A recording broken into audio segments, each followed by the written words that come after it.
Et salut les gars, c'est Polo, j'espère que vous allez bien puisqu'en tout cas pour ma part ça va nickel et bienvenue sur ma chaîne YouTube. Donc sur ma dernière vidéo où je présentais à la fois le Game Boy Player ainsi que le Super Game Boy Player sorti à la fois sur Super NES et GameCube, vous avez été pas mal de personnes à regarder et à aimer et rien que pour ça je vous en remercie les amis. Cette fois on va pas traiter du Super Game Boy ou du Super Game Boy Player, certes on va rester sur un thème dit rétro puisqu'en effet on va parler de la PS2, donc la console qui s'est vendue le plus au monde et qui encore aujourd'hui et pas cher sur le marché et qui représente quand même pas mal de jeux qui sont fournis dans son catalogue.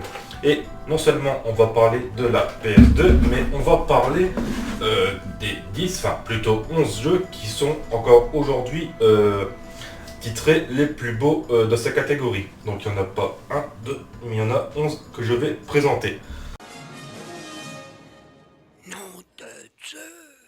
Comme d'habitude, si ce n'est pas encore fait, tu peux t'abonner à la chaîne et tu peux également activer la cloche pour recevoir mes prochaines notifications. Et sans plus tarder, on commence tout de suite avec la vidéo les amis. C'est parti!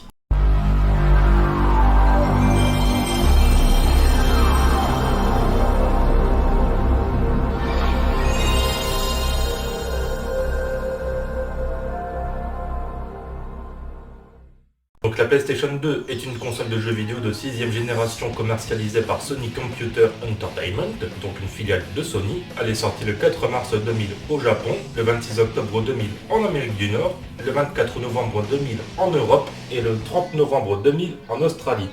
La console était en concurrence avec la Dreamcast de Sega, la GameCube de Nintendo et la Xbox de Microsoft.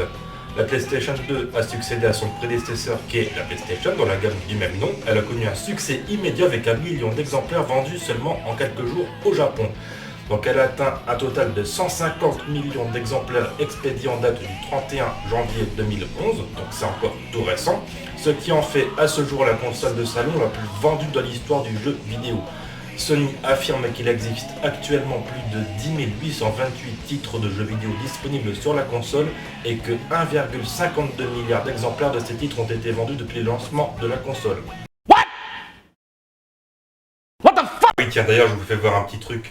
Vous voyez le logo de PlayStation ici là présentement. Si vous retourniez votre console comme ici, il vous suffisait de tourner en même temps le petit logo et paf! Et paf, ça fait des chocs à pic. Et ce qui m'amène maintenant à vous présenter le premier jeu de cette longue liste de jeux PS2 qui est Valkyrie Profile 2.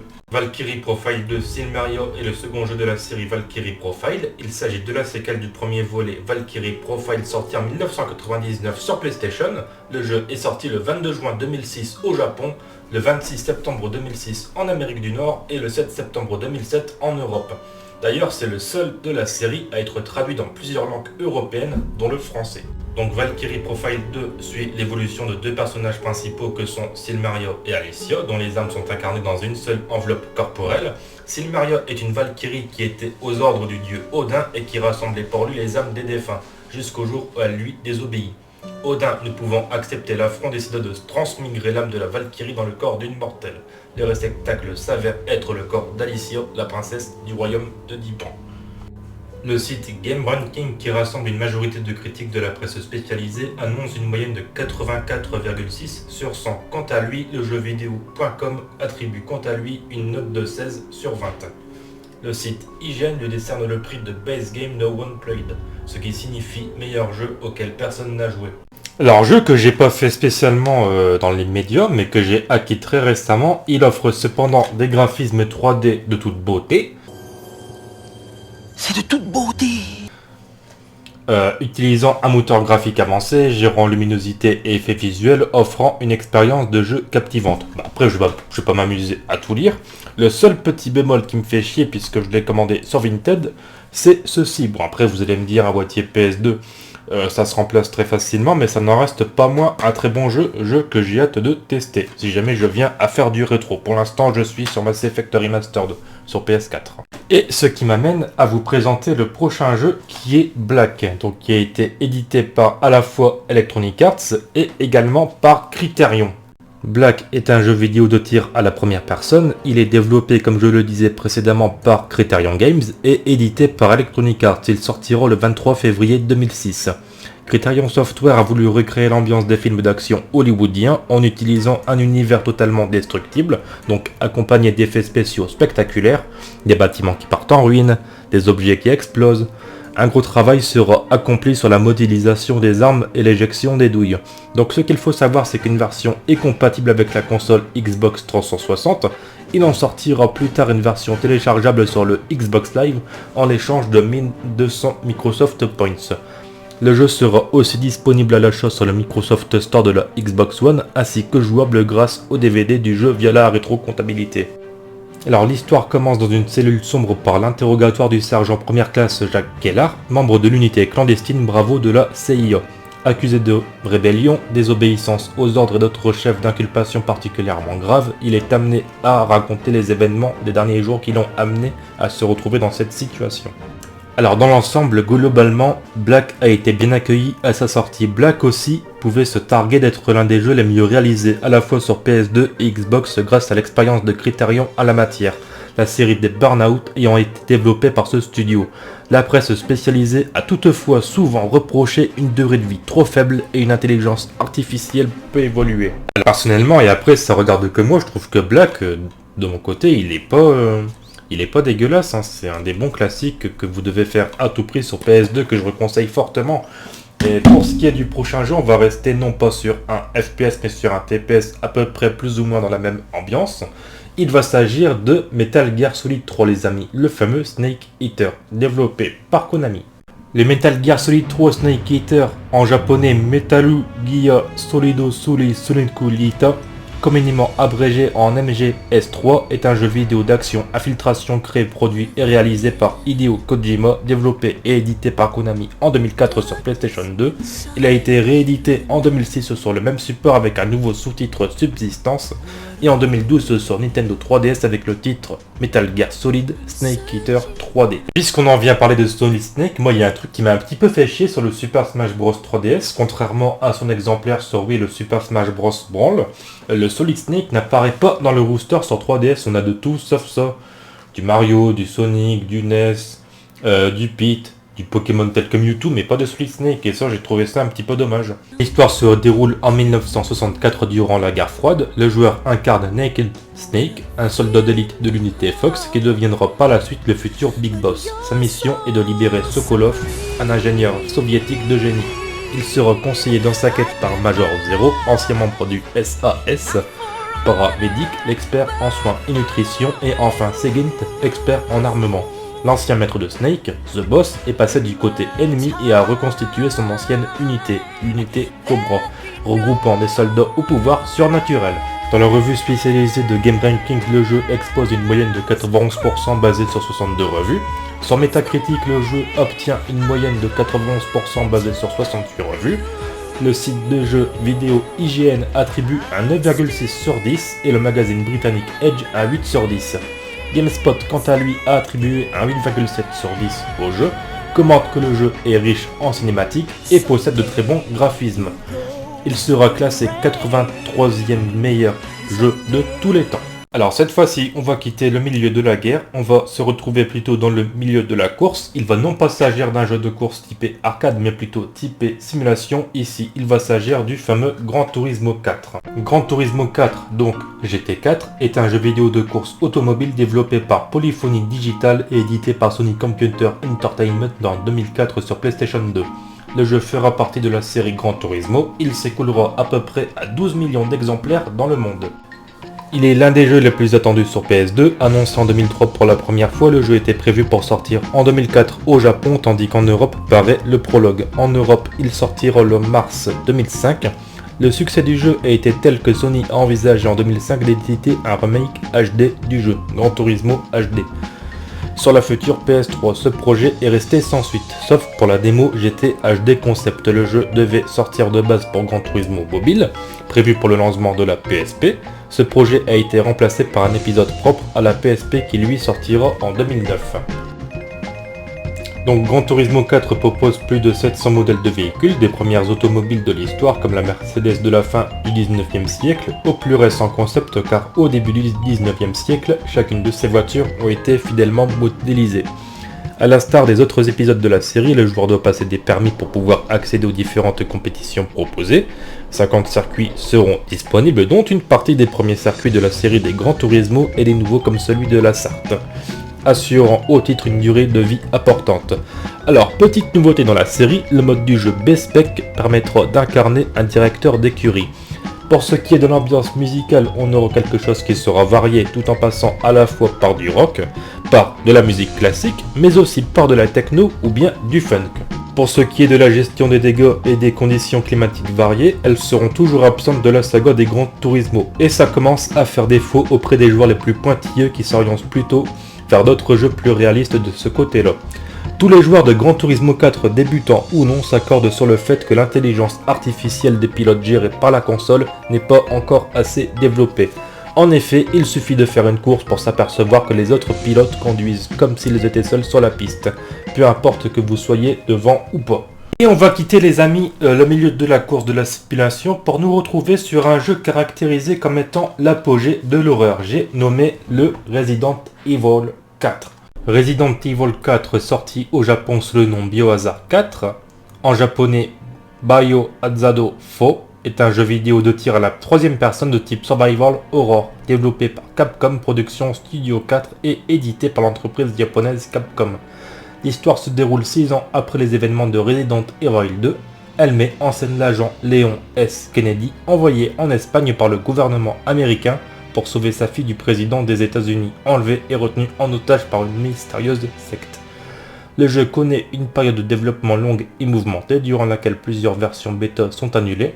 Dans le cadre d'un accord entre Nintendo et Capcom, il sort finalement sur GameCube au début de l'année 2005, où il sera considéré comme l'un des titres majeurs de cette console.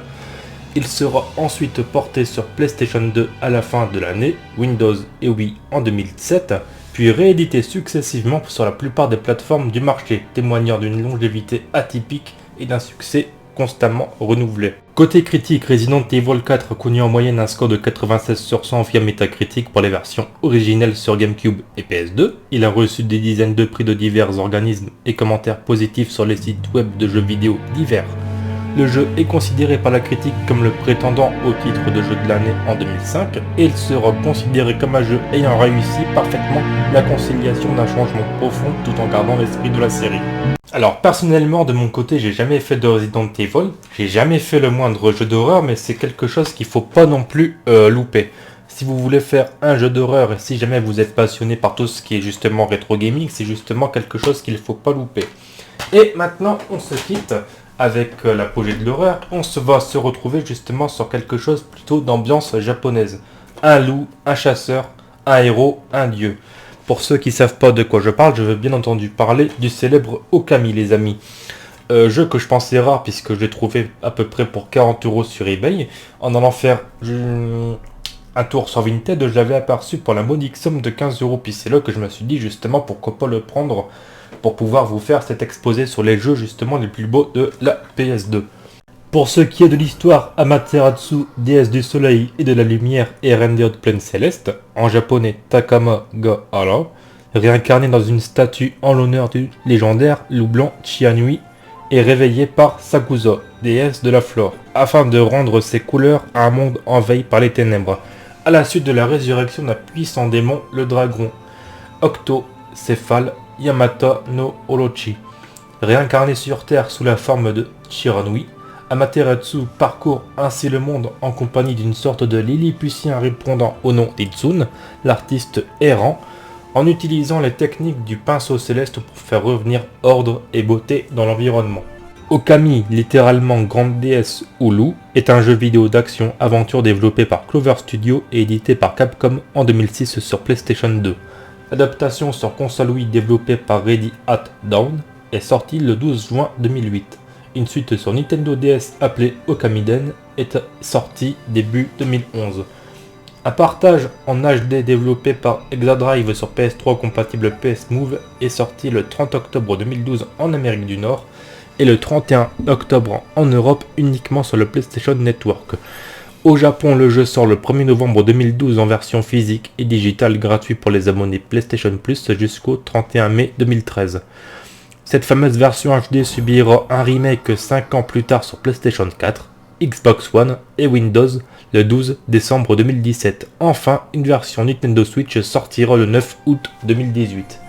Côté accueil, et c'est très important de le souligner, le magazine officiel de la PlayStation 2 lui attribue un 20 sur 20, chose arrivée une seule fois auparavant depuis l'existence du magazine avec Grand Theft Auto San Andreas. Le magazine français Joypad attribue la note parfaite du jeu. Okami est assurément la plus grande réussite de Clover, tant sur le plan visuel que dans l'intérêt de son gameplay. Il sublime tous les jeux d'aventure vus jusqu'à ce jour et diffuse un charisme unique qui restera gravé dans les annales.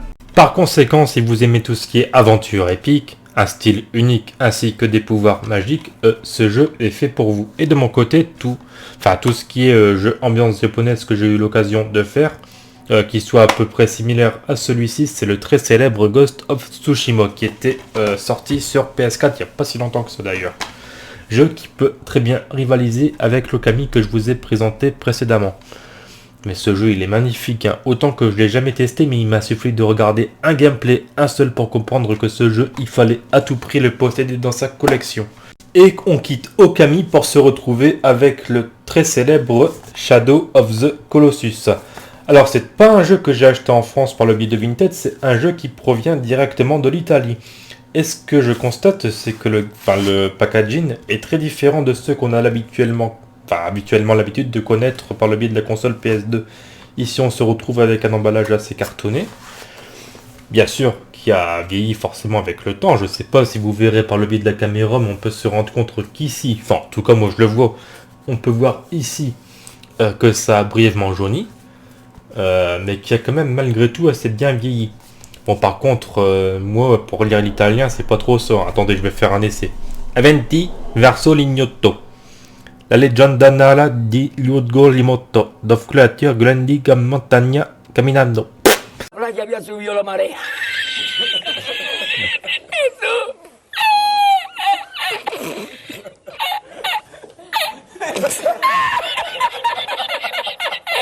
Oui, attendez, mais du coup, si le jeu il est en italien, est-ce que je vais pouvoir le lire par le biais de ma PS2, mais directement en français? Parce que moi l'italien j'y connais rien. Hein. Attendez, je vais faire un essai.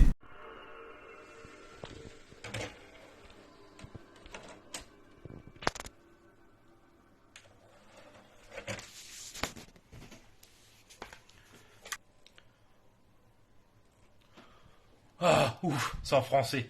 Shadow of the Colossus, ou Wonder and the Colossus, ou en japonais Wanda Tokiotsu, au Japon, est un jeu vidéo d'action-aventure développé et édité par Sony Computer Entertainment pour la PlayStation 2.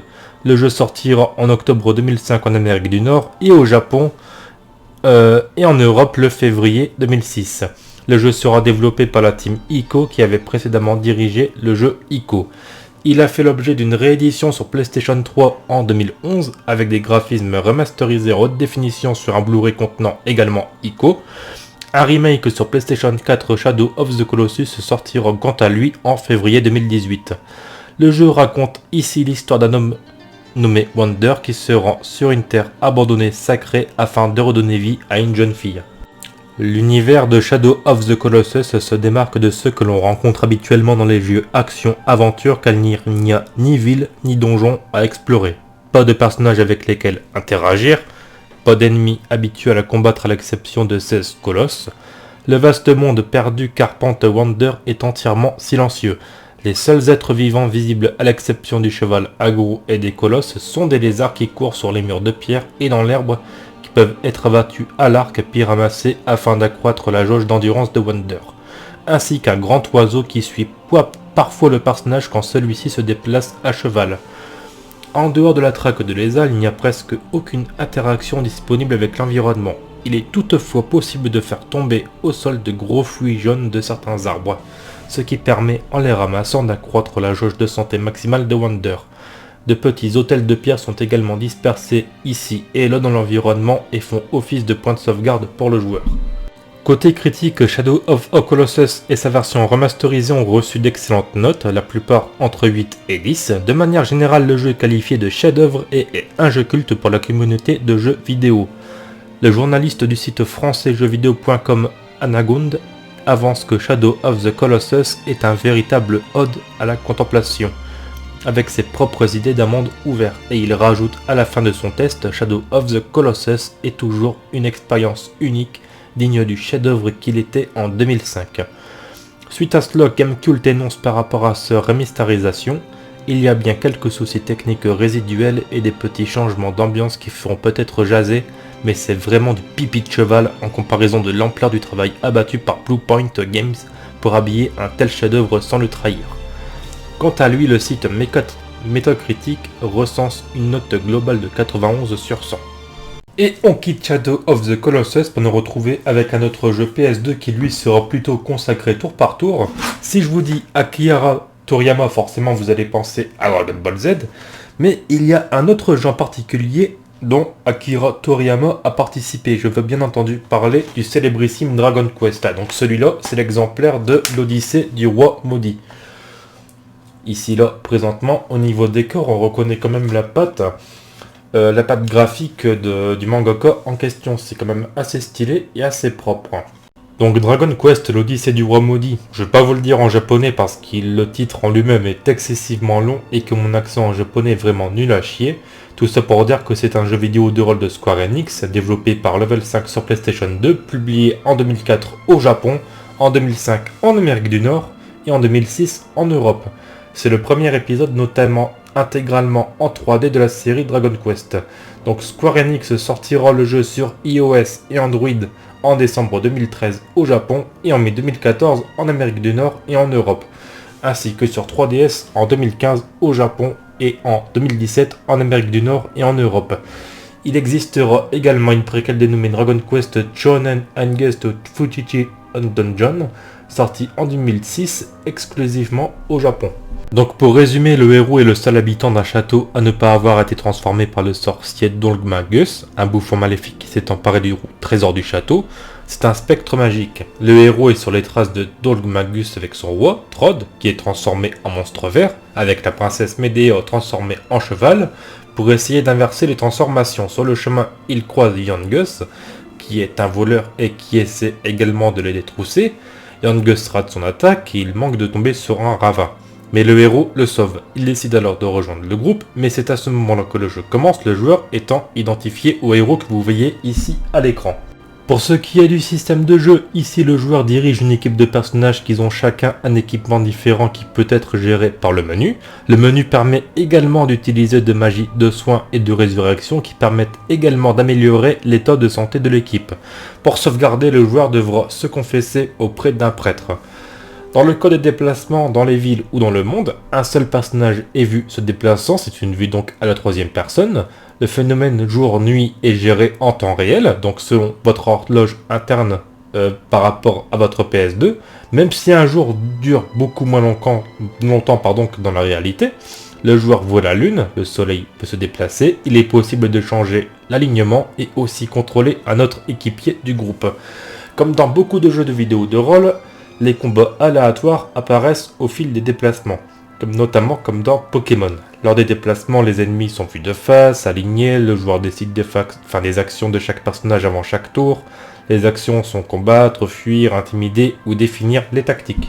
Alors, côté critique, comme la plupart des jeux de la série Dragon Quest, il est très bien vendu au Japon. Il est premier des ventes en 2004 avec plus de 3 millions d'unités vendues. Il est également bien vendu en France puisqu'il est resté plusieurs semaines dans le top des ventes des magasins. Entre sa sortie et le 13 avril 2006, pas moins de 600 000 exemplaires ont été vendus en Europe. C'est pas rien quand même. Pour ce qui est des critiques des journalistes, on a ici par exemple le côté anglais qui donne une note moyenne de 89 sur 100 pour 56 critiques. Pour ce qui est du côté français, on a ici 89,17% selon l'agglomérateur francophone PlayRank. Le héros ne parle jamais, ce qui est cependant chose assez courante dans les jeux vidéo. Il s'agit du premier jeu de la série à être sorti en Europe. Outre sa traduction, le jeu a subi plusieurs changements majeurs pour sa diffusion hors du Japon. Pour ce qui est de la version japonaise, les dialogues ne sont pas doublés mais des voix ont été ajoutées par la version américaine. Lors des dialogues les plus importants, ces voix sont restées identiques dans la version française avec bien évidemment des sous-titres en français. Et maintenant, on quitte Dragon Quest l'Odyssée du roi maudit pour se retrouver encore une fois avec un RPG tour par tour. Cette fois-ci, il sera encore une fois développé à la fois par Square Enix et par Squaresoft, je veux bien entendu parler enfin plutôt devrais-je dire des fameux Final Fantasy X et Final Fantasy X2. Enfin, plutôt comme ça, ce serait mieux, voilà. Alors, Final Fantasy X est le 10e épisode canon de la série des jeux de rôle Final Fantasy. Ce sera le premier épisode qui sortira sur la PlayStation 2 de Sony. Le titre sortira au Japon en juillet 2001, aux États-Unis le 18 décembre 2001, en Europe en mai 2002, puis en Corée en juin 2002. Il s'agira du premier jeu de la série à être édité en Corée.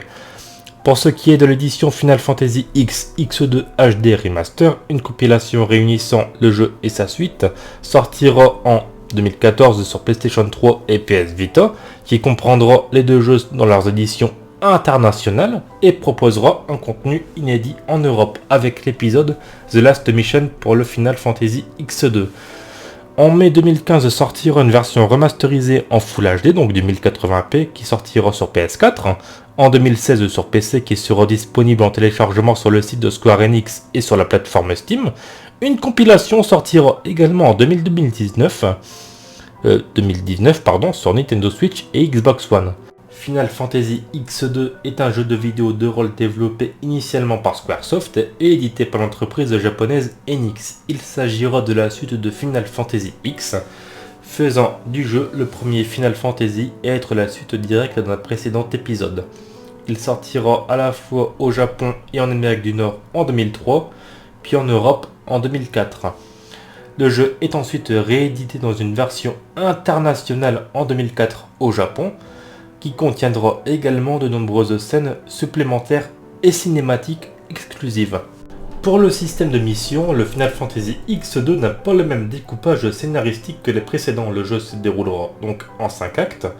Chacun de ces actes comprendra un nombre variable de missions. Il y a bien sûr une trame principale comportant des missions dites importantes qu'il faut à tout prix réussir pour faire avancer le scénario. L'avancement dans le jeu est mesuré grâce à un pourcentage de scénario. Pour finir le jeu et atteindre les 100% n'est absolument pas requis.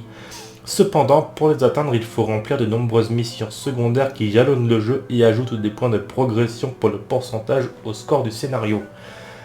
À chaque mission a un niveau de difficulté noté par des étoiles allant de 1 à 5. Cela dépendra de votre niveau par rapport au monstre présent. Pour ce qui est du système de mission, Final Fantasy X2 n'a pas le même découpage scénaristique que les précédents. Le jeu se découpe en 5 actes, chacun de ces actes comportant un nombre variable de missions. Il y a bien sûr une trame principale comprenant des missions dites importantes qu'il faut à tout prix réussir pour faire avancer le scénario. Petit bémol quand même côté X2, c'est que ça a été assez mal accueilli à la fois par la critique ainsi que par les fans. Bien qu'obtenant dans la plupart des magazines des notes, le classant parmi les bons jeux avec une moyenne de 17 sur 20, il n'atteint pas les sommets de ses prédécesseurs. De nombreux joueurs lui rapprochent d'une part de n'être qu'une suite d'un opus précédent, conçu avant tout à des fins commerciales, le Final Fantasy X étant le deuxième opus le plus vendu de la série, après le 7, et ce alors que la société s'était toujours refusée jusqu'ici à donner une suite à ces jeux toujours uniques. D'autre part, le fanservice de cet épisode a été largement critiqué, que ce soit au niveau scénario, ajoutant une fin spéciale qui correspond à la demande de certains fans de l'épisode original, ou des tenues légères des personnages. L'aspect léger et fashion du jeu a lui aussi rebuté certains joueurs ou critiques. Toutefois, et ça c'est important, les tenues arborées par les héroïnes ont séduit un grand public féminin, de sorte qu'elles sont aujourd'hui très souvent présentées dans les concours de cosplay. Pour ce qui est du Final Fantasy X, quant à lui, il a été très bien reçu par la critique et les joueurs, qui ont salué l'univers profond, le gameplay renouvelé et la qualité de la réalisation. Pour les changements majeurs tels que l'introduction des voix améliorant grandement l'immersion, son système d'évolution original, le passage à la PlayStation 2 et bien d'autres ont été bien accueillis par la critique et la communauté. Le célèbre magazine japonais Famitsu a donné un 39 sur 40 au jeu. Et avant de vous quitter, j'avais non pas cette fois un jeu vidéo tour par tour à vous présenter, mais cette fois-ci ce sera plutôt typé action-aventure. Et ce sera, les amis, le fameux God of War 2. God of War 2 est un jeu vidéo d'action-aventure de type beat'em all sorti en 2007 sur PlayStation 2 et sera développé par SCE Santa Monica Studio. Il s'agit de la suite de God of War qui sortira en 2005. Le jeu a été remasterisé sur PS3. God of War 2 reprend les ingrédients qui ont fait le succès du premier volet, des combats intenses, sanglants et variés parsemés de phases de plateforme et de résolution d'énigmes. Les coups du premier volet sont repris avec une nouvelle attaque, des nouvelles armes et de nouveaux pouvoirs. En plus du triton de Poséidon qui permet de respirer indéfiniment sous l'eau, Kratos va acquérir de nouveaux objets. L'amulette d'Émoire qui permet de ralentir le temps, la toison d'or qui lui permet de renvoyer des projectiles, et aussi la tête de Gorgon qui transforme les ennemis en pierre et les ailes d'Icare qui lui permettent de voler pendant une courte durée. Enfin, côté accueil, God of War 2 a reçu des critiques très élogieuses dans les médias spécialisés qui ont mis en avant la richesse du système de jeu et la qualité de la réalisation. Porté par une réalisation qui touche au sublime, sans doute au maximum des capacités de la PlayStation 2, le jeu impose son rythme et sa bestialité sans jamais rien laisser au hasard. En multipliant les boss et les séquences d'anthologie, teste ce game culte, citant comme unique défaut un scénario en retrait durant une grande partie du jeu, ça vaudra un 8 sur 10. La réalisation est toujours aussi somptueuse, l'aventure un peu plus longue, les énigmes bien pensées, les ennemis plus variés, les mouvements utilisés pour les éliminer plus nombreux et impressionnants. Et voilà qui conclut cette vidéo les amis. Alors après, si vous avez vos jeux à vous les plus beaux de la PS2 à présenter, n'hésitez pas à le dire dans les commentaires, à également vous abonner à la chaîne si ce n'est pas encore fait et activer la cloche pour recevoir mes prochaines notifications. C'était Polo49, salut les filles, Diana. Au revoir.